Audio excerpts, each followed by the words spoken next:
મોરબી કરણી સેના જિલ્લા ટીમ દ્વારા ગર્ભવતી બહેનોને ફૂડ પેકેટ વિતરણ કરવામાં આવ્યા. મોરબી કરણી સેના જિલ્લા ટીમ દ્વારા મોરબી સિવિલ હોસ્પિટલની મુલાકાત લેવામાં આવી હતી.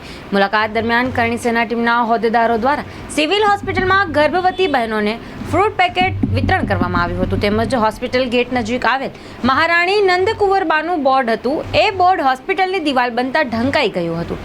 જેના અનુસંધાને આ બોર્ડ નવું બનાવીને મોરબી સ્ટેટનું બોર્ડ નવું બનાવીને હોસ્પિટલના ગેટ ઉપર લગાડવા માટે સિવિલ હોસ્પિટલ સુપ્રિન્ટેન્ડન્ટને કરણી સેના દ્વારા રજૂઆત કરવામાં આવી હતી.